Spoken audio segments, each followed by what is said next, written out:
Uncle Paul's Fun Land, and as promised, here is Chapter 2 of my Big Fat Zombie Goldfish.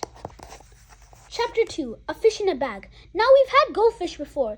We've won them at a church fair by throwing ping pong balls into the little bowls they were swimming in. They didn't live very long though. Mom said it was because the fish all had concussions from being hit on the head with the ping pong balls. I had a concussion once when I was 4. After I accidentally ran into the front door that Mark had accidentally slammed shut as he accidentally yelled, "Run, Tom, run!" That was back when he was just mostly evil. I remember the doctor shining a tiny flashlight into my eyes and then asking me if I could name all the Teletubbies. I told her that Teletubbies were lame and then threw up on her shoes. Not to be evil, just because I had to, you know. She said I had a concussion and needed to stay in the hospital overnight so they could keep an eye on me. So the day after Mark got the chemistry set and came home after school with a goldfish in a little plastic bag and headed straight upstairs, Mom and I followed. "Did you go to a fair?" I asked. "Moron." He shot me a look and pulled his earphones out of his ears. "It's from the pet shop for school, science week." "Why do you need?" Mom started to ask when Mark shoved a letter from his bag into her hand. She read aloud. "Class 7M will be doing experiments on the effects of pollution on marine populations. Students will show photos of their experiments to the class tomorrow." She looked at Mark. "Oh, okay, if it's all homework," she said as she headed down the stairs. "At least you're doing something green." Mark put on his white scientist coat and took out his chemistry set. As he unpacked the box, I got that crawly millipede feeling in my stomach again. Mark should have done one of those evil scientist laughs at that point. But I guess he was still learning the ropes. Mom shouted from downstairs, "Mark, look after your brother while I run to the store. I'll be back soon." I heard the door close and looked over at Mark. Normally, as soon as Mom left, Mark would start acting mostly evil to me. Like when he caught me reading his mint condition Return of the Attack of the Undead Zombie comic. He wrapped me in beach towels and wedged me in the dog flap till the neighbors complained about me shouting, and Mom had to come home from work and unwedge me.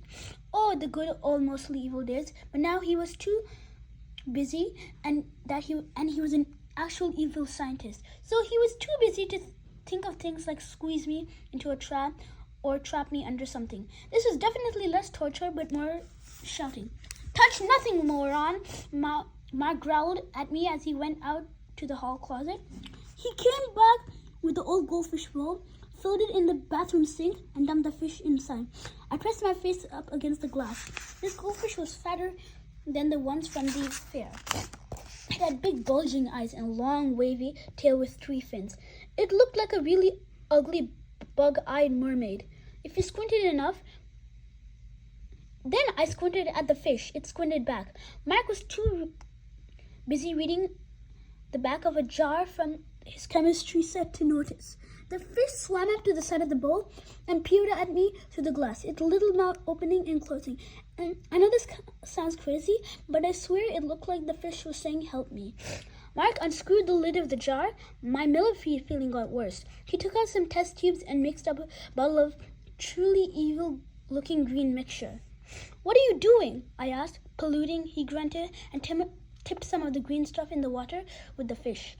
"Stop! It could hurt the fish!" I shouted and tried to grab the bottle. Mark shoved me back on the carpet with one hand while he added some brown powder and gray flakes to the fish bowl. I tried to get up, but he held me down firm by pushing his size 7 sneakers down on my chest. He grabbed his phone and snapped a picture of the fish swimming around in the gunky water. "What will it do to the fish?" I gasped with the last bit of air left in my lungs. "Do you know?" he said. "That's the experiment." He laughed, an absolutely perfect evil scientist laugh. Man, he was a fast learner. He laughed an accent. Then he put his phone back in his pocket. "I'll come back later to take another picture, and then I can flush it." Mark lifted his foot off my shirt, and I sucked in a lungful of air. "Flush what?" I spluttered. "Duh, the fish." He put his earphones in again and headed back down the It stares, shouting back, "Remember, touch nothing, moron. Got it?" "Got it," I said, but I totally didn't get it. I stood up and tried to rub off the footprint mark left on my shirt. Then I glanced over at the fish bowl. It didn't look good. The fish was squirming in the bowl and sucking gulps of murky water. Then it swam up to the glass again. I stared to the cloudy green water, right into the fish's big bulging eyes, and it did the most dangerous thing I've ever done in my short life. I touched it. And that's the end of chapter 2 of My Big Fat Zombie Goldfish by Muhara. Come back tomorrow for chapter 3. Bye!